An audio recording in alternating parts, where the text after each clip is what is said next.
The observation deck floated in silence above Sanctuary Prime. Through the massive windows, stars stretched endlessly across the black canvas of space.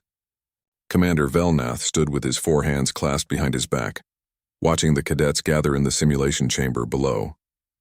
His silver scales caught the light as he turned his head, all four eyes focusing on different aspects of the scene.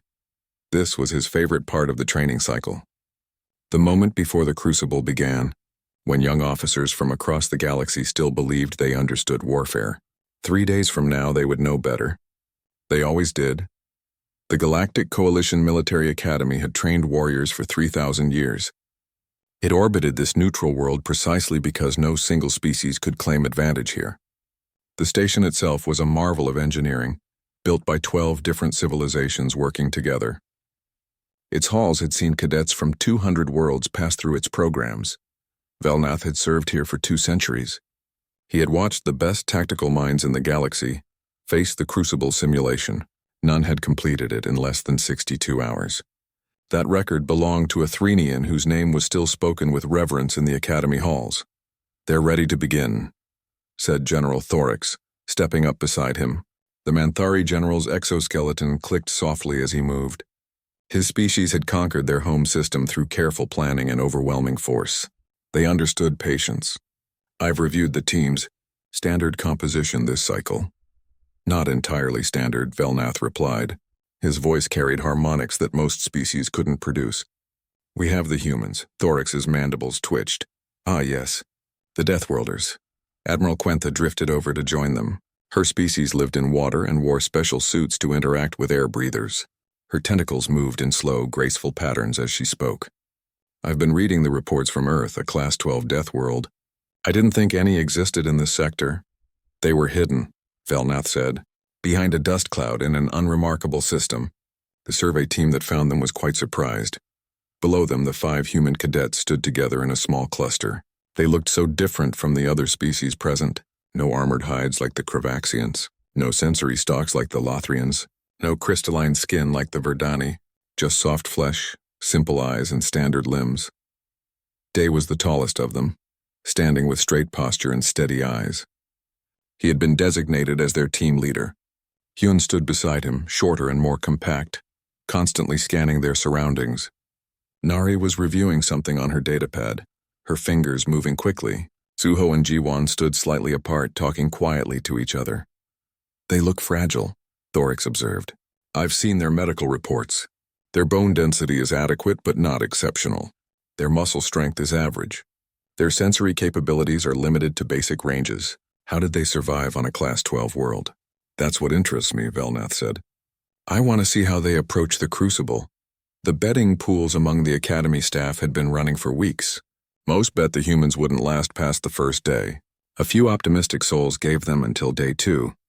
Nobody expected them to finish it all. The simulation chamber below activated. Holographic displays lit up around the room. The other cadet teams moved to their positions. There were 5 teams total, each representing different coalition species. The Cravaxian team moved in tight formation, their heavy bodies making the floor vibrate. The Lothrian team spread out, their long limbs giving them an advantage in scanning the area. The Threnians clustered together, already beginning their tactical calculations. The Verdani sought the spots with the best light exposure, and the humans just stood there waiting. The Academy's AI voice filled the chamber, explaining the exercise parameters. Each team would be dropped on a contested moon. They had to secure 3 objectives: a communications relay, a resource depot, and a command bunker. The moon had a thin atmosphere, radiation storms, automated defenses, and enemy patrols. Teams that lost all members would be disqualified. Standard time allowed, 72 hours. Velnath had seen this simulation run hundreds of times. Most teams took the first 6 hours just to establish a safe base camp. They would send scouts, gather intelligence, and plan their approach carefully. The successful teams usually captured 1 objective per day, sometimes 2 if they were exceptionally coordinated. The simulation began. The 5 teams materialized on the moon's surface in different locations. Immediately, 4 of the teams began behaving exactly as Velnath expected. The Cravaxians set up a defensive perimeter. The Lothrians sent out scouts in multiple directions. The Threnians began analyzing the terrain data and calculating optimal routes. The Verdani found shelter from the harsh radiation. Then Velnath's 4 eyes all focused on the human team. They were running, not jogging carefully while maintaining formation. Not advancing tactically from cover to cover. They were sprinting at full speed, and within 30 seconds of landing, they had split into 2 groups moving in different directions. What are they doing? Admiral Quentha's tentacles coiled in confusion. They haven't established a base. They haven't scouted. They haven't even assessed their equipment properly. Velnath zoomed the display in on the human team. Day was leading one group of 3 toward the communications relay. His movements were smooth and efficient. Hyun and Suho followed him, weapons ready, heads constantly moving to scan their surroundings. They communicated with hand signals that the Academy database didn't recognize. The other group, Nari and Jiwon, headed straight for the resource depot. They moved just as fast, covering ground at a pace that seemed reckless given the terrain. The moon's surface was covered in rocks and craters. One wrong step could mean a twisted ankle or worse. They're going to get themselves killed in the first hour, Thoric said. His voice carried certainty. They're violating every principle of tactical warfare. Velnath didn't respond. He was too focused on watching. Something about the humans' movements bothered him. They looked chaotic, but there was a pattern he couldn't quite identify. Their spacing maintained specific distances. Their routes, while seemingly random, actually provided mutual cover. Their speed was extreme, but they weren't panicking. This was deliberate. Day's group encountered the first enemy patrol. 3 simulated hostile soldiers appeared from behind a rock formation. Standard protocol dictated that the cadet team should take cover, assess the enemy strength, and plan an ambush or find an alternate route. The humans attacked immediately. Hyun moved in a way that made Velnath's scales ripple with alarm. He rolled sideways, came up firing, dropped back down, and rolled again. His shots were accurate despite the constant movement. Suho flanked right while Day provided covering fire. The engagement lasted 12 seconds. All 3 enemy soldiers were eliminated. The human team had taken no casualties. Replay that, Velnath ordered. The AI rewound the footage and played it again in slow motion. Velnath watched carefully. The humans moved like they had fought together for years, not weeks. Every action flowed into the next. When Hyun rolled, Day was already covering that direction. When Suho moved, he did so while his teammates' weapons were pointed at potential threats. They've trained extensively, Admiral Quentha said quietly. That level of coordination requires thousands of repetitions. But why train for such an aggressive approach? Thorix asked. They're taking unnecessary risks. What if there had been more enemies? What if the terrain had been different? Velnath pulled up the human team's biometric data. What he saw made his scales shift in alarm. Their heart rates were elevated significantly. Their stress hormones were flooding their systems. Their adrenaline levels were through the ceiling. By any coalition medical standard, they should be on the verge of panic-induced collapse. But they were functioning perfectly. On the display, Nari and Jiwon reached the resource depot.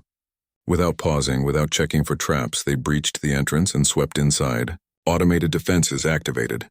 Laser fire filled the small space. Jiwon took a glancing hit to the shoulder but didn't slow down. She eliminated the defense turret while Nari secured the objective control panel. Time elapsed. 8 minutes, 14 seconds. One objective secured. The observation deck was no longer filled with casual chatter. Everyone was staring at the displays. This wasn't how the Crucible worked. This wasn't how anyone fought. Day's group reached the communications relay. They didn't set up overwatch positions or establish a security perimeter. They assaulted the position directly, moving through the defensive positions like water flowing around rocks. 9 minutes, 41 seconds. Second objective secured. Both groups immediately turned toward the final objective, the command bunker. Velnath's hands gripped the railing in front of him. The command bunker was the hardest objective. It was supposed to take at least 12 hours of preparation. Teams needed to gather intelligence, stage supplies, and coordinate a complex assault. The humans gave it 90 seconds of observation, then they attacked.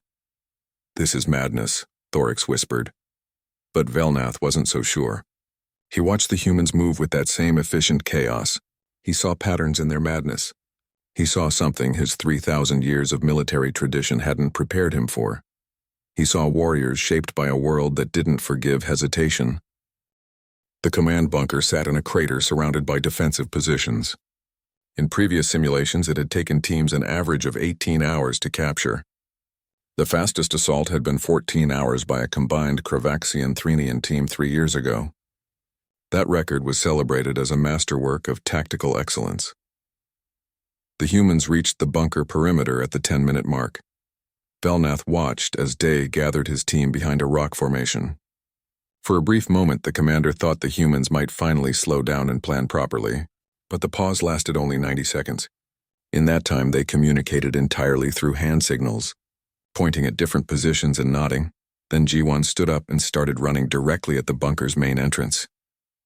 "No," Admiral Quentha breathed. Her tentacles went rigid. "That's suicide. The main approach has overlapping fields of fire from 4 defensive positions. She'll be eliminated in seconds." But G1 didn't run in a straight line. She moved in sharp, erratic zigzags. She dropped and rolled. She jumped over obstacles. She seemed to predict where the defensive fire would be before it happened. Laser bolts burned the air around her, close enough that Velnath could see the heat signatures on the thermal display. But none of them hit. She was bait. The realization hit Velnath like a physical blow. This small human was deliberately drawing fire from all defensive positions simultaneously. She was exposing herself to lethal danger to create an opening for her team, and it was working. While every automated turret and defensive position focused on G1, Hyun and Suho approached from 2 different angles. They moved low and fast using the distraction to close distance. When they were in range, they struck with coordinated precision. 2 defensive positions went dark in seconds. Day and Nari hit the bunker from a 3rd direction. They reached a secondary entrance that the defenses had left partially exposed. Standard doctrine said this entrance would be trapped. It always was. Teams were supposed to spend hours disarming the traps or finding alternate routes. Day kicked the door open and threw something inside. A flash of light erupted from within. A flashbang grenade, Velnath realized. The humans had used their limited equipment to blind the interior sensors instead of carefully disarming them. They rushed inside. Velnath switched the display to show the bunker's interior. The hallways were narrow, filled with corners and choke points. Simulated enemy soldiers waited in defensive positions. Every entrance had overlapping lines of fire. The interior was designed to be a nightmare for attackers. The humans cleared it in 4 minutes. They moved through the corridors like they were choreographed. When Hyun came around a corner, Day was already covering him. When Suho entered a room, Nari was watching the hallway behind him. They flowed through the bunker like they could read each other's minds, but it was their speed that truly alarmed the observers. They didn't slow down at corners. They didn't carefully check each room. They burst through doorways and eliminated threats before those threats could react.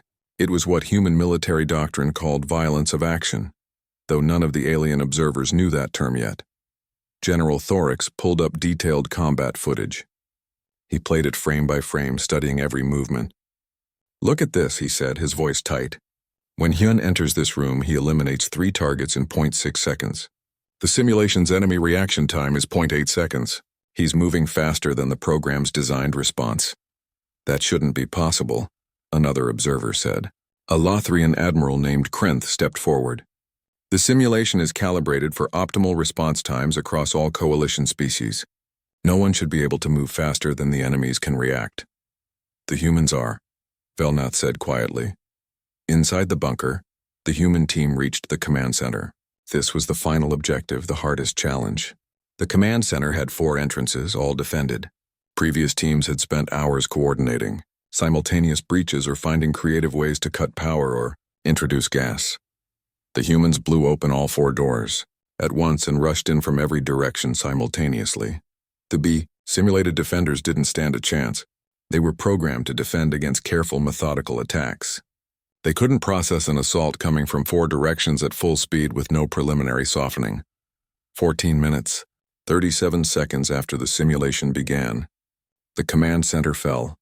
The observation deck was completely silent. On the displays below, the 4 other cadet teams were still in their initial deployment phases. The Kravaxians had just finished establishing their base camp. The Lothrians were reviewing their scout reports. The Threnians were still calculating optimal approach vectors. The Verdani had found a suitable shelter and were preparing to move out, and the humans stood in the command center, breathing hard but victorious. The simulation ended. The holographic environment faded away. The 5 humans stood in the plain metal chamber, looking at each other with expressions that Velnath was learning to read. They weren't celebrating. They looked almost disappointed. "Something's wrong," Admiral Quentha said. "The simulation must have malfunctioned. Perhaps their equipment gave them an unfair advantage. We need to review the logs," but Velnath was already pulling up every piece of data. Equipment readings showed standard loadouts. No malfunctions. No advantages. The simulation had run perfectly within normal parameters. The humans had simply moved through it like it wasn't designed to stop them. Because it wasn't designed to stop them. It was designed to test careful, risk-averse thinking over 3 days. The humans had approached it like a sprint, not a marathon. "Run it again," General Thorix demanded. "Different parameters. Increase the difficulty." "Something went wrong." Velnath shook his head slowly. "Nothing went wrong. They simply beat it. In 15 minutes? A simulation that takes 3 days." Thorix's mandibles clacked with agitation. "That's not beating it. That's breaking it." Down in the chamber, the human cadets were being approached by Academy staff. Velnath activated the audio feed to hear what was being said. "Please wait here," a Lothrian instructor told them. "The generals want to review the simulation results. There may have been a technical issue." Day frowned. "Did we do something wrong?" "We followed the objective parameters," Nari added. She still had her data pad out, scrolling through their performance metrics. "Capture 3 objectives. Minimize casualties. We completed both requirements." "Yes, but..." The instructor seemed at a loss for words. "You completed it very quickly. Is that a problem?" Suho asked. He was checking the wound on his shoulder where the defensive turret had clipped him. The shot had burned through his uniform and left a mark on his skin. He prodded it gently and shrugged. "Should we have gone slower?" Jiwan looked confused. "The simulation didn't have a minimum time requirement. We thought speed was an advantage." The instructor's sensory stalks drooped in confusion. "Please just wait here. The generals will want to speak with you." Velnath watched this exchange with growing fascination. The humans genuinely didn't understand why their performance was causing such alarm. To them, this was apparently normal, standard, perhaps even cautious by their standards. What kind of world produced warriors who thought a 15-minute assault on a fortified position was reasonable? Admiral Quentha was reviewing the human biometric data again. "Commander Velnath, you need to see this." She displayed the readings on the main screen. Heart rates that would indicate severe stress in most species. Hormone levels that suggested fight-or-flight responses. Neural activity that showed constant high-level alertness. By coalition medical standards, the humans had been operating in a state of extreme physiological stress for the entire simulation. "They were functioning in this state?" Krenth asked. "Most species would experience cognitive impairment at these stress levels. Decision-making becomes erratic. Motor control deteriorates." "The humans seemed fine," Velnath observed. "Better than fine. They were performing with exceptional precision." "Perhaps their species has different baseline readings," Thorix suggested. "What if this is normal for them?" Quentha pulled up comparative data from the humans' initial medical examinations when they first arrived at the academy. These readings are elevated from their baseline. Significantly so. They were definitely experiencing stress. "But they functioned through it," Velnath said slowly. An idea was forming in his mind. A disturbing idea. What if stress doesn't impair them the way it impairs us? What if they evolve to function better under pressure? The observation deck fell silent again as this concept settled over them. A Class 12 death world. A planet where the environment was constantly trying to kill everything on it. Where predators hunted. Where diseases spread. Where the weather itself could turn lethal without warning. What kind of species would survive there? What adaptations would they develop? Perhaps the ability to make quick decisions under extreme stress. Perhaps the ability to push through pain and fear. Perhaps the willingness to take risks that more cautious species would never consider. "We need to understand this," Velnath said finally. "Before we judge their performance, we need to understand what we're looking at." He turned to face the other generals. "Summon them to the observation deck. We're going to ask these humans to explain exactly how they did what they just did."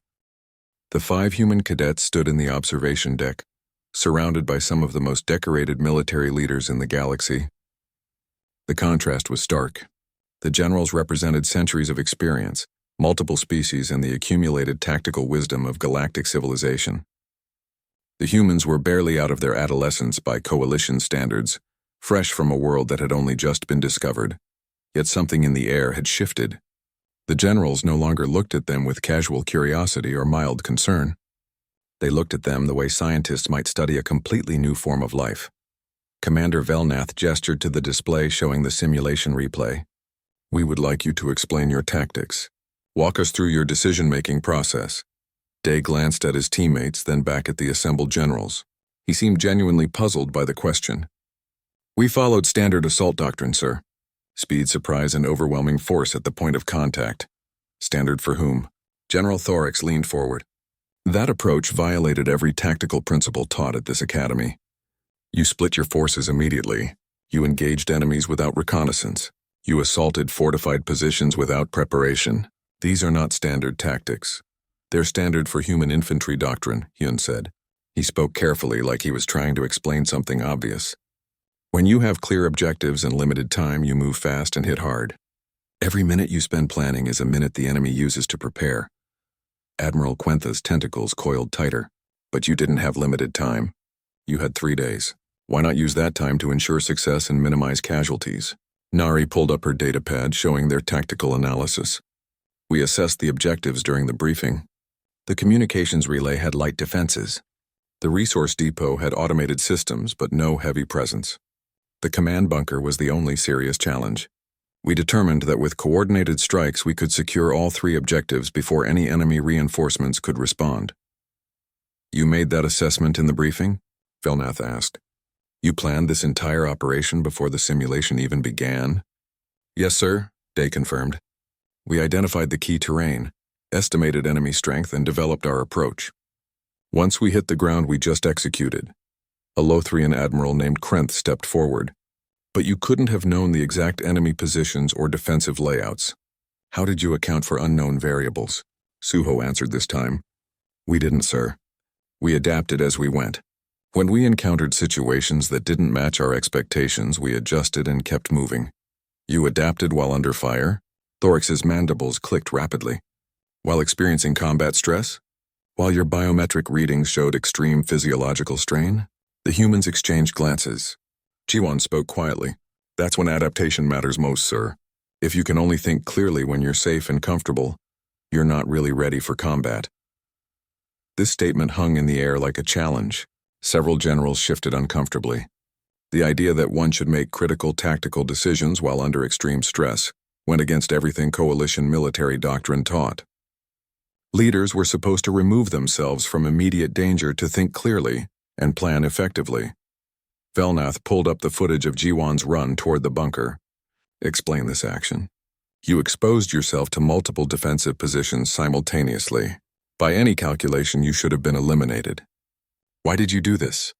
Jiwon looked at the replay, studying her own movements. "Someone needed to draw fire so the others could advance. I'm the fastest runner on our team, and I'm good at evasive movement. It made sense for me to be the distraction." "But you could have been killed," Quentha said softly. "Yes, ma'am. But if I didn't do it, we'd all be stuck outside the bunker trying to figure out how to breach those defenses. The mission was more important than my safety." The observation deck fell silent. This wasn't bravado or recklessness. Jiwon spoke about her willingness to die for the mission like she was describing the weather. Calm, matter of fact, obvious. General Thorax pulled up Suho's medical data. "You were hit by a defensive turret during the depot assault. The energy discharge should have caused significant pain and partial incapacitation, yet you continued fighting without any apparent impairment. How?" Suho touched his shoulder where the wound had been. "The simulation had been realistic enough to cause genuine discomfort." "It hurt, sir, but it wasn't that bad. I could still move and shoot. The pain was manageable." "Manageable," Krenth repeated slowly. "Our medical staff reviewed the data. That level of energy discharge would have sent most coalition species into immediate shock. They would require medical evacuation and possibly emergency care." Suho looked uncomfortable, like he was worried he'd done something wrong. "I'm sorry, sir." "Should I have stopped?" "I thought I could keep going, so I did." "This is what disturbs me," Velnath said quietly. He moved to stand directly in front of the human cadets. You're apologizing for not being injured badly enough. Do you understand how unusual that is? The humans looked at each other uncertainly. Velnath continued. Most species in the coalition evolved on what we call garden worlds. Planets where the environment is generally safe, where food is abundant, where the largest threats come from each other, not from the world itself. We developed intelligence to cooperate, to plan, to avoid unnecessary risk. Our military doctrines reflect this. We seek to minimize casualties and achieve objectives through careful planning. He gestured at the simulation replay. But you five operate on completely different principles. You seem to assume casualties are inevitable. You prioritize speed over safety. You make critical decisions while under extreme stress. And you do all of this like it's the most natural thing in the world. Day straightened slightly. Sir, with respect, on Earth we have a saying, the enemy gets a vote. You can plan perfectly, but once contact happens, everything changes. We train to make decisions quickly because hesitation gets you killed. Hesitation gets you killed, Thorax repeated. On your world, perhaps. But in civilized warfare, hesitation allows you to think, to plan, to preserve lives. Hesitation also lets the enemy prepare, Yun said. His voice was respectful but firm. Every second we spent outside that bunker was a second they could call for reinforcements, strengthen defenses, or prepare countermeasures. We hit them fast because fast gave us the advantage. Quentha brought up new data on the displays. I've been reviewing Earth's history. Your species has been in a state of near-constant warfare for your entire recorded history. Is that correct? Yes, ma'am, Nari confirmed quietly. We fought wars on every continent in every era. Large wars, small wars, civil wars, world wars. Fighting is a significant part of our history. And your planet itself is dangerous, Krent added, reading from another file. Extreme weather events. Predatory animals. Poisonous plants, diseases. Your planet actively tries to kill you. That's a bit dramatic, sir, G1 said with a small smile. But yes, Earth is dangerous if you're not careful. Velnath's scales rippled. You smile when you say that. You describe a world of constant danger and you smile. G1's smile faded slightly. I suppose it's because we don't think of it as unusual, sir. It's just Earth, it's home. Yes, there are dangerous animals. Yes, the weather can be extreme. Yes, you need to be careful. But that's just life. You learn to adapt. You learn to adapt, Velnath said softly. While we learn to avoid, he turned to face the other generals. Do you understand what we're seeing here? These humans aren't reckless. They're not ignoring danger. They simply have a completely different relationship with risk. They evolved in an environment where constant caution meant starvation, where hesitation meant death, where the only way to survive was to act decisively even when afraid. Admiral Quentha spoke carefully. You're saying they're biologically and culturally programmed for aggressive action. I'm saying they're adapted for a different kind of warfare than we are. Velnath replied. We fight to minimize losses. They fight to win quickly, even if it costs them. Not because they don't value life, but because in their experience, drawn-out conflicts cost more lives than swift, decisive action. Thorax accessed another file. I've been reading their training records. These five have been drilling close-quarters combat since they were children. They've run thousands of simulated battles. They've trained until their responses are automatic. Is this accurate? Yes, sir, Day confirmed. We train constantly. Repetition until muscle memory takes over. That way, when things get chaotic, we don't have to think. We just react. You don't have to think, Krenth said slowly. You're trained to act without thinking? Not without thinking, Nari corrected gently. We think constantly, but we're trained so that basic actions become automatic. How to move, how to shoot, how to communicate. That frees our minds to focus on tactics and strategy while our bodies handle the mechanics. Velnath nodded slowly. They've industrialized violence, made it a science. While we view warfare as an unfortunate necessity to be conducted with maximum caution, they've refined it into an art form where speed and precision are paramount. He looked at the five humans standing before him. They seemed so young, so fragile, but he was beginning to understand that their fragility was deceptive. They didn't need thick hides or enhanced senses. Commander Park entered the observation deck 30 minutes later. She moved with the same quiet efficiency that Velnath had noticed in her cadets. Not rushed, but purposeful. Every step seemed calculated. Her uniform was neat, her posture perfect, her eyes constantly scanning even though she was in one of the safest places in the galaxy. She was older than the cadets, perhaps in her 40s by human reckoning. Her hair showed traces of gray and her face carried lines that spoke of experience. But she moved like someone half her age and her eyes held the same alert quality that Velnath had seen in the younger humans. "Commanders, Generals, Admiral," she said, offering a crisp salute. "Commander Park of the Earth Defense Force, you asked to see me?" Velnath returned the gesture, though his forearms made it different. "Thank you for coming. We need to understand what we just witnessed. Your cadets completed our 3-day battle simulation in less than 15 minutes. Park's expression didn't change. "Did they complete the objectives?" "All of them," Thoric said. "Perfectly. But their methods were highly unconventional." "I see." Park clasped her hands behind her back. "Are you concerned that they cheated?" "No," Velnath said quickly. "We've reviewed all the data. They followed the rules. They simply approached the problem differently than we expected. We want to understand why." Park nodded slowly. She walked to the display showing the simulation replay. She watched it in silence for several minutes, her expression neutral. When it finished, she turned back to face the assembled generals. "What you're seeing is standard human infantry doctrine," she said simply. "Move fast, hit hard, overwhelm the enemy before they can respond. We call it violence of action. The idea is that aggression and speed can compensate for other disadvantages. But why is this your standard doctrine?" Admiral Quentha asked. "Every coalition species teaches careful, measured approaches to combat." "Why do humans default to aggression?" Park was quiet for a moment, choosing her words carefully. "Have any of you reviewed Earth's classification as a death world?" "Class 12, Krenth said. Among the most dangerous planetary environments known to support intelligent life." "Then you understand that Earth is hostile," Park continued. "Not just to us, to everything. Our world has more predator species than any other planet in the coalition. We have weather systems that can kill entire populations. We have diseases that can wipe out civilizations. We have plants that are poisonous, animals that hunt in coordinated packs, insects that carry deadly pathogens. Even our oceans are full of creatures that can kill a human in seconds." She pulled up an image of Earth on the display. The blue and green world looked peaceful from space. "Humans didn't start at the top of the food chain," Park said. "We climbed there.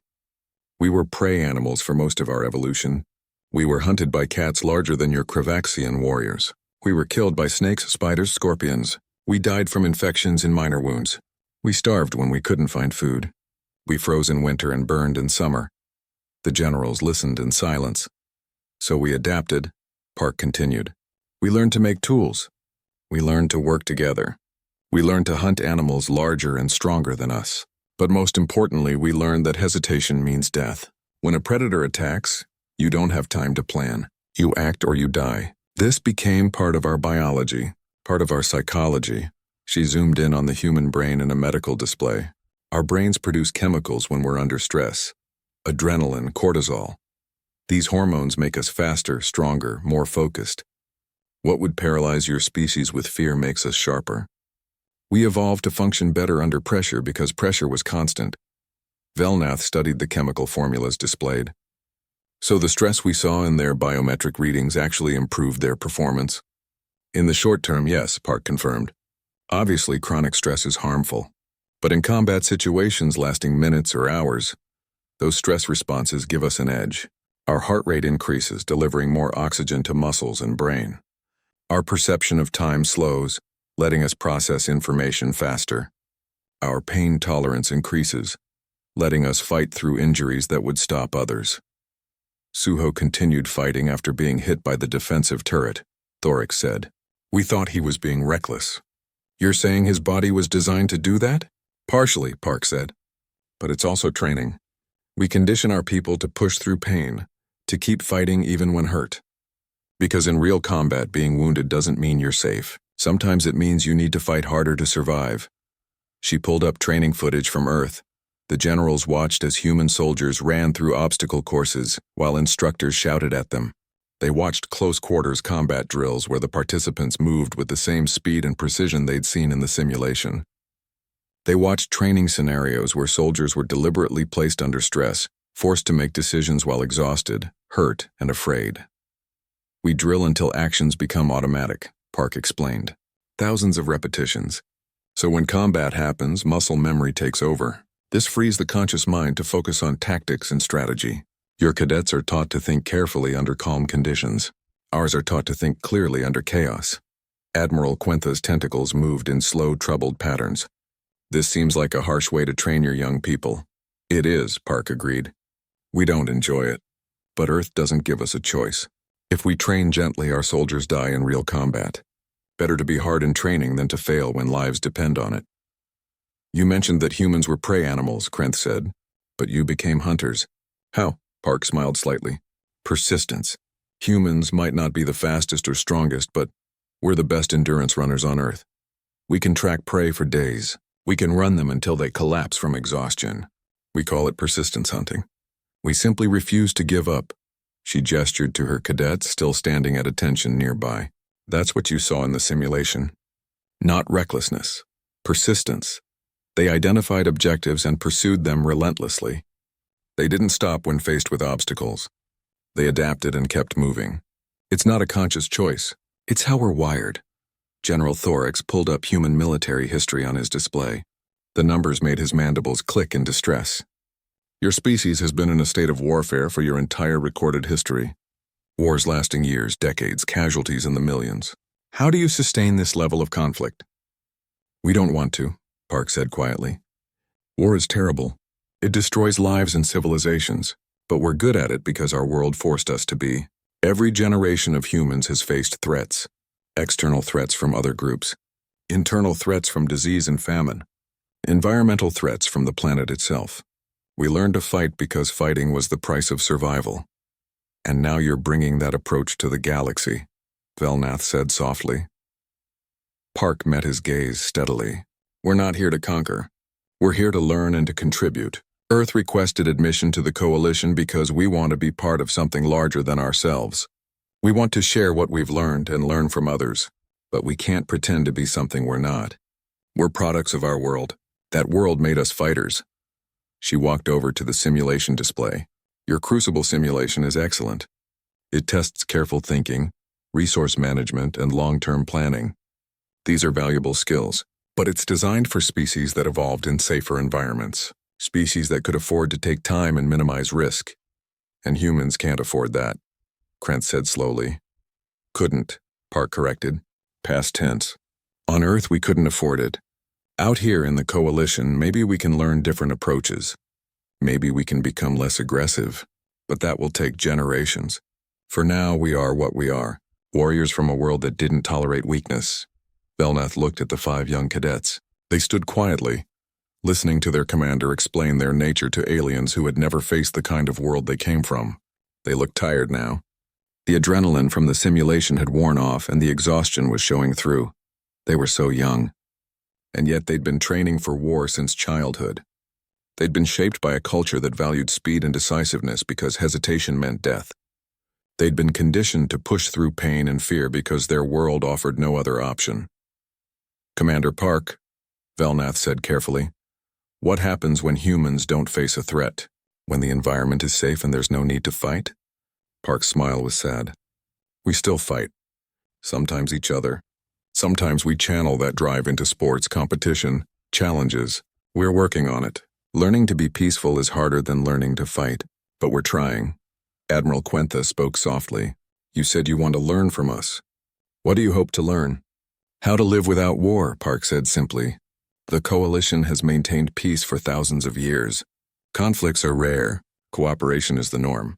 That's alien to us. We've never known true, lasting peace. We want to understand how you achieve it. We want to become the kind of species that doesn't default to violence. But you'll always be capable of it, Thorax observed. Yes, Park agreed. We'll always have that capacity. Earth built it into our genes, but capacity and choice are different things. We can choose to be better than our instincts. That's what civilization means. 3 weeks had passed since the humans broke the Crucible simulation. The Galactic Coalition Military Academy continued its operations, but something fundamental had shifted. The change was subtle at first, like ripples spreading across still water. But those ripples were reaching farther than anyone had expected. Commander Velnath stood in his office, reviewing reports from across the academy. The documents piled up on his datapad, each one reflecting the same pattern. Instructors were questioning their methods. Cadets were asking new questions. The certainty that had guided coalition military doctrine for 3,000 years was beginning to crack. The door chimed. "Enter," Velnath said. General Thoric stepped inside. The Manthari general looked troubled, his exoskeleton shifting colors in ways that indicated deep thought. "I've been reviewing historical battle reports," he said without preamble. "From across coalition history, I found something disturbing." He activated a display showing tactical maps from various conflicts. "Look at these engagements. Coalition forces versus hostile species. In every case where the enemy used aggressive, fast-moving tactics, we struggled. Our casualties were higher. Our victories took longer. In some cases, we only won because we had overwhelming numerical superiority." Velnath studied the maps. He'd reviewed these same battles countless times over his career, but he'd never thought to analyze them this way. "We always attributed those difficulties to the enemy being irrational, reckless. But what if they weren't reckless?" Thorix asked. "What if they were using the same doctrine the humans used? Trading careful planning for speed and surprise? And what if our doctrine, designed for conflicts between rational, risk-averse opponents, simply wasn't optimized for fighting aggressive enemies?" Velnath's scales shifted uncomfortably. "You're saying the coalition's entire military framework has a weakness." "I'm saying it has an assumption," Thorix corrected. "We assume our enemies think like us, plan like us, value the same things we value. But the humans showed us that not everyone does. Some species, especially those from dangerous worlds, developed completely different approaches to warfare." Admiral Quentha entered the office, her tentacles moving in quick, agitated patterns. "Have either of you been watching the other cadet teams? They're trying to copy the humans." She activated another display showing training footage. Kravaxian cadets were attempting to move faster, abandoning their traditional defensive formations. Lothrian scouts were taking more risks, pushing deeper into hostile territory. Even the methodical Thranians were experimenting with quicker decision cycles. "They're doing it wrong," Quentha said. "They're imitating the surface behaviors without understanding the foundation. The Kravaxians are getting hurt because their biology isn't designed for that kind of speed. The Lothrians are panicking under pressure because they're not trained to handle elevated stress levels. We can't just tell everyone to fight like humans," Velnath agreed. "Their approach works for them because their entire biology, psychology, and training support it. Other species can't simply copy their tactics." "But we should understand those tactics," Thorix insisted. "Even if we can't use them ourselves, we should know they exist. We should prepare for enemies who might use similar approaches. We should understand when speed is more valuable than caution." A young Verdani lieutenant appeared in the doorway. "Sirs, the War Studies Council is requesting your presence. They're discussing changes to the Academy curriculum." The three generals exchanged glances and made their way to the council chambers. The large room was filled with senior officers and civilian academics, all engaged in heated debate. The topic was clear: what to do about the humans. Professor Delthan, an elderly Threnian scholar, stood at the center of the chamber. "For 3,000 years, this academy has taught one approach to warfare: careful analysis, minimal casualties, long-term planning. This approach has served the coalition well.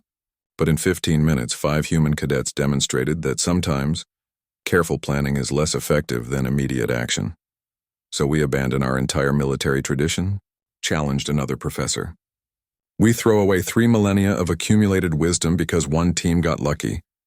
"They didn't get lucky," Velnath said, stepping forward. All eyes turned to him. "I've reviewed every second of that simulation. I've interviewed the humans. I've studied their training methods and their history. What we witnessed wasn't luck. It was a completely different philosophical approach to warfare, shaped by a world that didn't allow for careful planning." He activated the main display, showing Earth rotating slowly. "This planet is classified as Class 12 Deathworld. Do you understand what that means? Everything on this world is trying to survive in an environment of constant threat.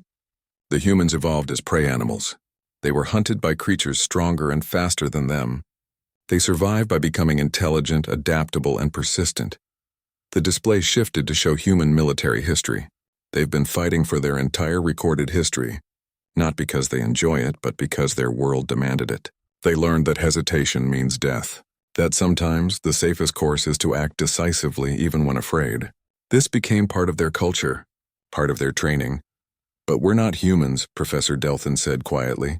We can't become them. No, Velnath agreed. But we can learn from them. We can understand that there are multiple valid approaches to warfare. We can adapt our training to account for enemies who might use human-style tactics. And we can recognize when speed is more valuable than caution. Admiral Quentha moved to the display. I propose we don't change our core doctrine. It works for us. It's based on our biology and our values. But we should add courses on alternative tactical approaches. Let cadets study human methods even if they can't fully implement them. Teach them to recognize when an enemy is using aggressive strategies and how to counter them. And we should adjust our simulations, Thorix added. The Crucible should remain a 3-day exercise for most species. But the parameters should account for the possibility of rapid completion. The simulation should scale difficulty based on approach. If a team moves fast, they face different challenges than teams that move slowly. The debate continued for hours. Some argued for wholesale changes to coalition military doctrine. Others insisted that the traditional approach should remain unchanged. Gradually, a compromise emerged. The Academy would maintain its core teachings but expand to include study of alternative warfare philosophies. The humans would be asked to teach courses on their methods. Other species would be invited to share their unique approaches. The goal wasn't to create one universal military doctrine, but to understand that many doctrines existed, each shaped by different worlds and different evolutionary pressures. That evening, Velnath found Commander Park and her cadets in one of the training rooms. They were running drills, moving through combat scenarios with the same speed and precision they'd shown in the Crucible. He watched for several minutes before Park noticed him and called a break. "Commander Velnath," she said, walking over. "How can I help you?" "I wanted to tell you that the Academy is making changes," he said. "Because of your cadets. We're adding new courses, expanding our understanding of warfare beyond coalition traditions." Park nodded slowly. "I hope we haven't caused problems." "You've caused a revolution," Velnath said. "But a necessary one. For 3,000 years we've taught warfare from one perspective. You've shown us there are others." He looked at the 5 young humans cooling down from their exercise. "The Council wants to know if you would be willing to teach courses on human tactical doctrine. To share your methods with cadets from other species." "Will it help them?" Park asked carefully. "Not in the way you might think," Velnath admitted. "Most species can't fight like humans. Their biology won't allow it. But understanding how humans fight will help them recognize and counter similar strategies, if they encounter them. It will broaden their tactical thinking, make them more flexible." Park considered this. "I'll discuss it with my command. If Earth agrees, I'd be honored to teach." Day approached, overhearing the conversation. "Sir, can I ask a question?" "Of course," Velnath said. "Did we really complete the simulation correctly? We've been worried that we did something wrong." Velnath's scales shifted to show colors of amusement. "You completed it perfectly. You achieved all objectives with minimal casualties in record time. The problem wasn't your performance. The problem was that our simulation was designed with hidden assumptions about how warfare should be conducted. You assumed everyone would think like you," Nari said. "Understanding dawning, exactly," Velnath confirmed. "We designed the Crucible to test qualities we value: careful planning, patience, risk management. But we never considered that some species might value different qualities: speed, aggression, decisive action. You didn't break the simulation. You revealed its limitations." Jiwan smiled. "So we're not in trouble?" "Far from it," Velnath said. "You're becoming celebrities. Other cadets watch your simulation replay constantly. They're trying to understand how you did what you did. Can we show them?" Hyun asked. "Run the simulation again while others watch?" Velnath's scales shifted again. "The Council was hoping you would offer."